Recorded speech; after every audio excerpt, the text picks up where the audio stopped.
You click because you want to know how a family fed 8, 10, sometimes 12 people through a blazing July without turning on an oven, without a grocery run, and for pennies a plate.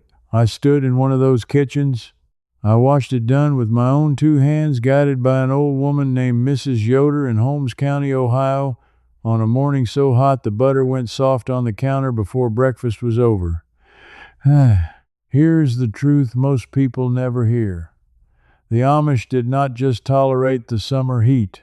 They ate their way through it, using meals designed to cool the body, spend almost nothing, and keep the cook out of a burning hot kitchen entirely. That is not a cute idea. That is a whole system passed hand to hand, and it works just as well in your apartment today as it did in a farmhouse 100 years ago.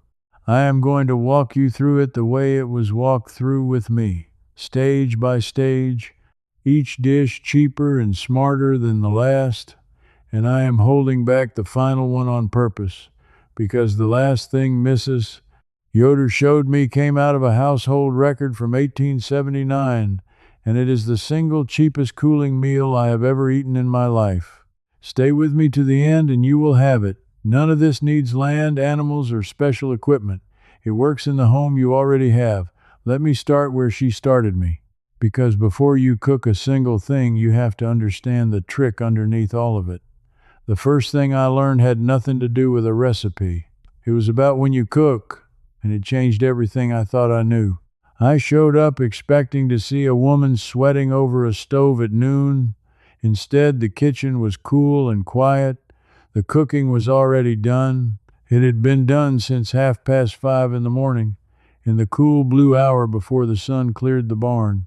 This is the foundation, and every meal I am about to give you rests on it. The Amish cooked in bulk in the cool of the morning, then served food cold or at room temperature all day long. No reheating, no second fire. One burst of work while the air was still cool, and then nothing. There is real history behind this. Many old order families kept what they called a summer kitchen, a separate little building set apart from the main house. Agricultural records from Pennsylvania in the 1800s describe these outbuildings on nearly every established farmstead. The reason was simple and brilliant. A wood cook stove throws off enormous heat, and in July that heat turns a house into an oven you cannot escape. So they moved the fire out of the home entirely. The main house stayed livable. The cooking heat stayed outside where it belonged. Now, you probably do not have a summer kitchen, neither do I. But the principle transfers perfectly, and this is where it starts saving you money right now. When you cook once, early, in bulk, you run your stove or oven for a fraction of the time. You are not heating your home in the afternoon and then paying to air condition that same heat right back out. You break that stupid expensive loop. I started cooking my summer meals before 7 in the morning, and my kitchen never got hot, and my electric bill in August dropped in a way I could actually see on the statement. So the first stage is not a dish. It is a decision. Cook cool, serve cold, do it once. Hold on to that, because every meal from here forward is built to be made ahead and eaten without a lick of extra heat. But cooking cool only matters if you have something worth eating cold. And that is where the real forgotten genius begins. The first true meal she taught me was a cold soup, and I will admit I wrinkled my nose at it. I had never heard of such a thing. It was bread and milk. That is the whole name. Cold milk poured over torn pieces of day-old bread, sometimes with a little sugar or a handful of berries, sometimes with nothing but a pinch of salt. She set a bowl in front of me and watched my face. I thought it was a food for babies or for the poor. Then I ate it in that heat, and I understood. It was cold, it was filling, it sat easy in the stomach when it was too hot to want anything heavy, and it cost almost nothing. This dish goes back centuries. In old German and Swiss households, the ancestors of these Amish families, it was called a milk soup, and cookbooks from the early 1800s list versions of it as everyday summer fare. It solved 3 problems at once. It used up bread before it could go to waste. It used the day's fresh milk before it could sour in the heat. And it required not 1 second of cooking.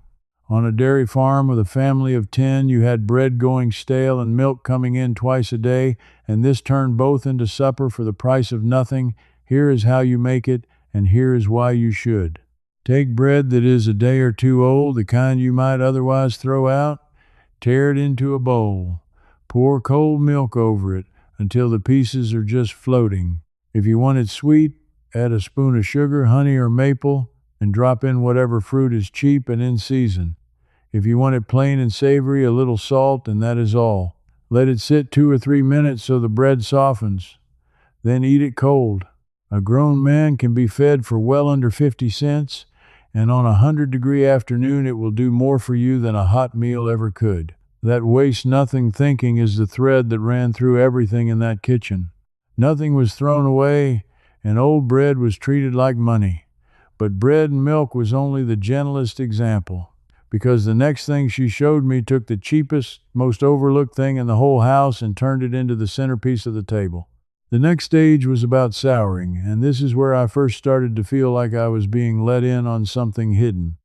She kept a crock on the counter, and in it was milk that had gone thick and tangy on purpose. Where I came from, we called that spoiled and poured it down the drain. In her kitchen, it was called clabber, and it was food. Naturally soured raw milk, left to thicken at room temperature until it set like a soft custard, eaten cold with a little salt or a little sweet. She scooped it into a bowl, and it was the most refreshing thing I had eaten all week. Now here is the part that made me angry once I understood it.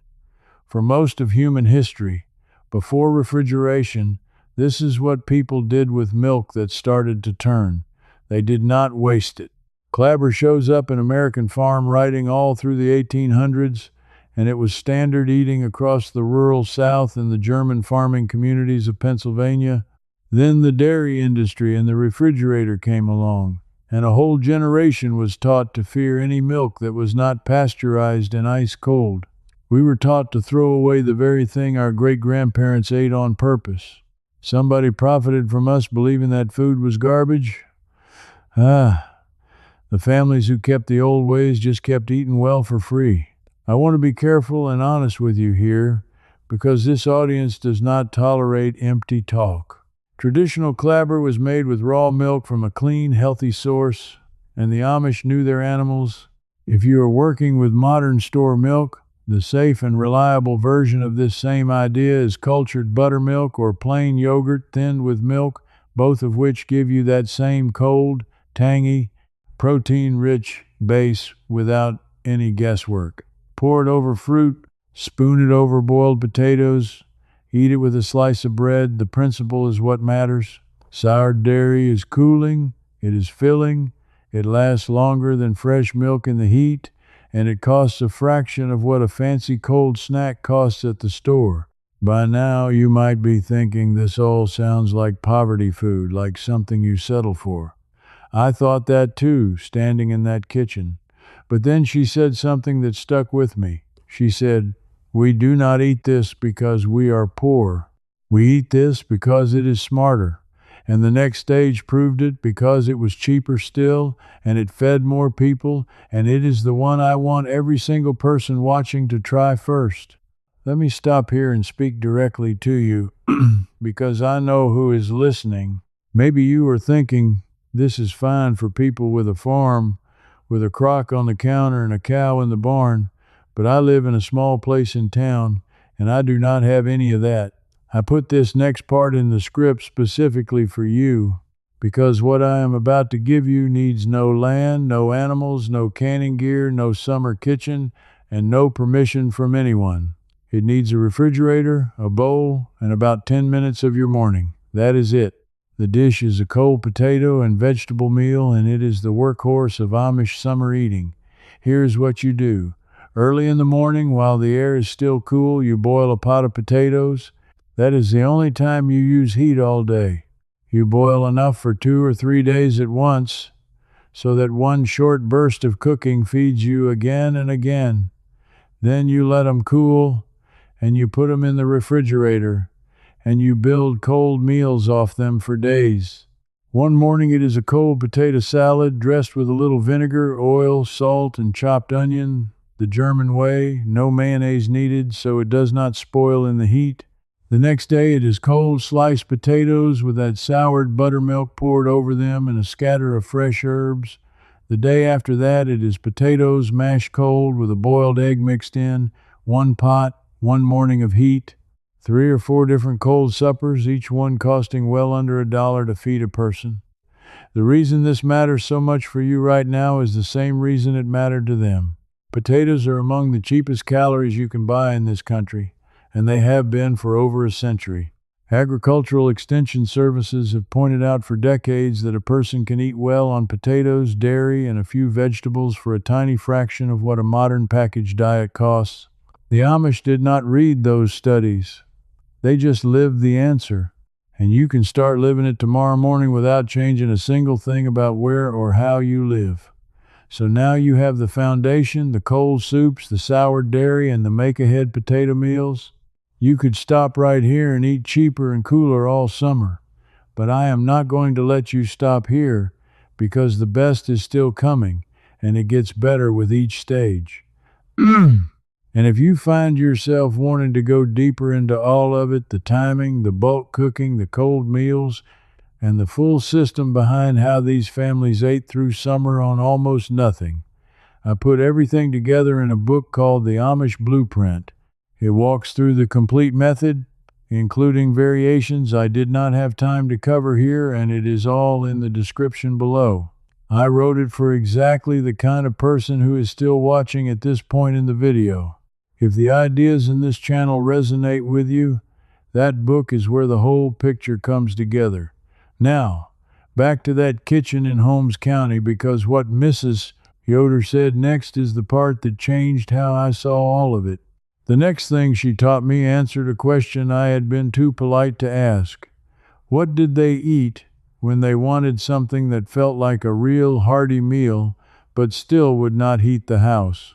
The answer was the garden, cooked once and eaten cold as a full supper. She called it, roughly, a cold 7 sour, though every family had its own name. It was a big bowl of cooked and raw vegetables mixed together and dressed with a sweet sour vinegar dressing, made in the morning and eaten cold for days. Cooked green beans, cooked beets, raw cucumber, raw onion, whatever the garden was throwing off in July, all married together in that tangy dressing that actually preserved the food a little longer in the heat. This is where the deep old wisdom really shows itself. That sweet sour vinegar dressing was not just for flavor. Vinegar is a preservative. Known households across Pennsylvania use sweet and sour dressings on summer vegetables precisely because the acid slowed spoilage in a time before every home had a refrigerator.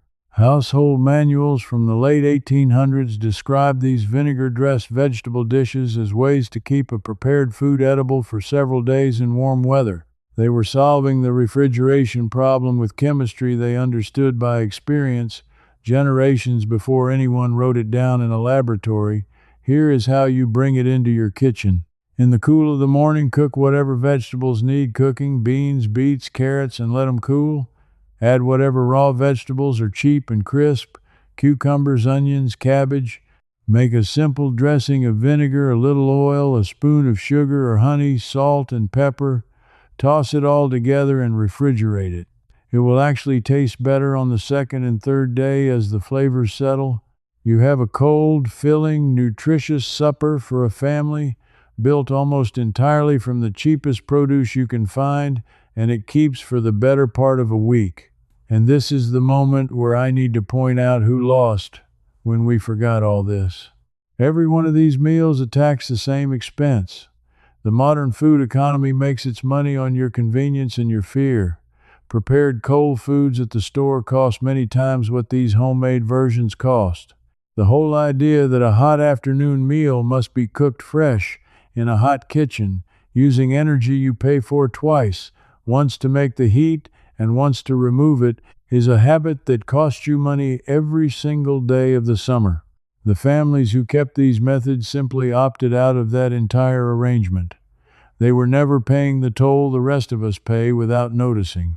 But vinegar and vegetables were still not the cheapest thing in that kitchen.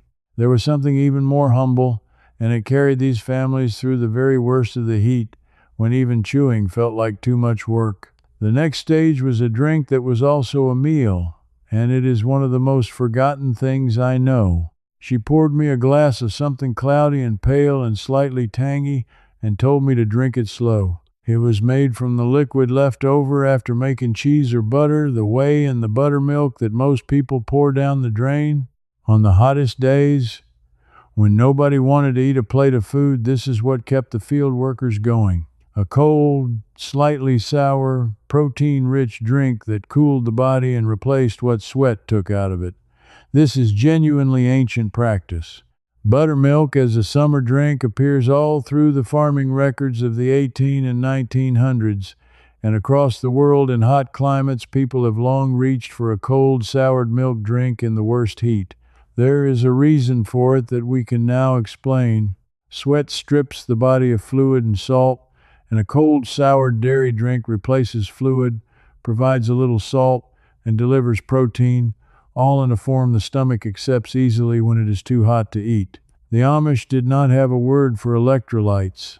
They just knew that on a scorching afternoon in the hayfield, a glass of cold buttermilk did what water alone could not. You can do this today with nothing exotic. Cultured buttermilk from any store, poured cold, with a tiny pinch of salt, is a summer field drink that has kept people upright for 200 years. Some families sweetened it, some added a little crushed fruit, some drank it plain and salty. It costs a fraction of any sports drink. It has real nutrition in it, and it does not leave you with that heavy feeling a big meal gives you in the heat. When my own appetite dies on a brutal day, this is still what I reach for. So look at what you have now. You can cook cool and serve cold. You can make a cold soup out of stale bread. You can turn souring milk into food instead of waste. You can build days of meals off one morning pot of potatoes. You can make a vinegar-dressed vegetable supper that keeps for a week. And you can drink your protein when it is too hot to chew. Any one of these will save you money this summer. But I promised you the final one, the cheapest cooling meal I have ever eaten. The one that came out of a written household record from 1879. The one Mrs. Yoder saved for last when she was teaching me. It is time. She waited until my last evening there to show me this one, and I think she did it on purpose, the same way I have saved it for you. She brought out a thin, worn book, a family receipt book, what we would call a recipe book, with entries copied in fading ink and dated. One entry was marked in a hand from 1879, and she made the dish from it right there in front of me. It was called in that book a cold flour soup, or in some households a brown flour porridge served cold. And when I tell you what it is made of, you are going to doubt me the same way I doubted her. It is made from flour, water, or milk, a little salt, and a small bit of fat or butter. That is all. Ingredients that cost almost nothing, that sit in your cupboard right now, that never spoil. Here is the secret in the method, and this is the part that makes it extraordinary. You take a few spoonfuls of plain flour and you toast it dry in a pan, stirring it over gentle heat until it turns the color of light coffee and smells like toasted nuts. This browning is the whole trick. It transforms the raw flour, cooks out the raw taste, and gives it a deep, nutty, almost roasted flavor. You do this once, in the cool morning, and it takes only a few minutes. Then you whisk that toasted flour into cold milk or water with a pinch of salt and a small knob of butter until it thickens into a smooth, pourable porridge. You chill it, and you eat it cold, sometimes with a little sweet on top, sometimes plain. Now, why is this the finale? Because this is the meal that cost almost nothing and could be made when there was nothing else. When the garden was not yet producing, when money was short, when the bread was gone, a family could still eat, because flour, salt, and a little fat were always in the house. Brown flour dishes trace straight back to the frugal German and Swiss kitchens these families came from, where toasted flour soups were a known way to make a filling meal out of the barest cupboard. That entry dated 1879 was proof in ink that a farm wife in that century leaned on this dish and passed the writing of it down through her family until it reached the counter I was standing at. And here is the part almost nobody understands. Toasting flour is not just about flavor. When you brown flour, you change its character, and it takes on that rich roasted taste that makes a poverty ingredient taste like something you would pay for. Cooks today have quietly rediscovered toasted flour as a way to add deep flavor, but the Amish grandmothers were doing it as a survival food generations ago out of pure necessity and eating it cold to beat the summer heat. It was hidden in plain sight, in a handwritten book on a farmhouse shelf, while the rest of us forgot it entirely. So let me put the whole finale in your hands, plainly, so you can make it within days. Put 3 or 4 tablespoons of plain flour in a dry skillet. Over medium-low heat, stir it constantly, and do not walk away, because it goes from tan to burnt quickly. When it is the color of a light coffee and smells toasty, take it off the heat and let it cool. In a bowl, slowly whisk about 2 cups of cold milk into the toasted flour so no lumps form. Add a pinch of salt and a small spoon of butter. If you want it warm to thicken it fully, you can gently heat it just until it thickens, then chill it completely. Serve it cold, sweetened with a little honey or maple and cinnamon, or left plain and savory. It will fill a grown person for pennies, and it will do it without heating your home and without a trip to any store. That is the whole sequence, the way it was given to me, ending with the thing that was written down in 1879 and nearly lost. What you have really recovered here is not a stack of cheap recipes. It is a way of feeding the people you love through the hardest, hottest weeks of the year without fear, without waste, and without handing your money to anyone. That was taken from most of us, quietly, one convenient habit at a time, until we forgot our own great-grandparents knew how to do this in their sleep. If you are the kind of person who has always suspected that the old ways were smarter than we were told, that real, useful knowledge got pushed aside so someone else could keep selling us the expensive version, then you already belong here. This is for people like you and me, who would rather know how to do a thing than keep paying to have it done. Now I want to hear from you. Of everything I showed you, which one are you going to try first? The bread and milk soup, the make-ahead potatoes, the cold buttermilk drink, or that toasted flour porridge from 1879? Tell me in the comments, and tell me where in the world you are reading this from, because I love seeing how far these old methods travel. Leave your answer down below. I read them. And if you want to keep recovering what was almost lost, stay with me, because the next thing I am going to show you is how those same families kept butter and milk from spoiling for weeks in the summer heat with no refrigerator at all, using nothing but the ground beneath their feet. That one surprised me more than anything you heard today. Do not miss it. Before you go, let me tell you what waits inside. This video gave you the overview, but members get the exclusive continuation laid out step by step. Inside the Plain Living Society, you can ask me your own questions, and a real person, me, answers you myself. And you won't be alone, folks, just like you are already here. Just point your phone's camera at the code on the screen and you can cancel any time with one click.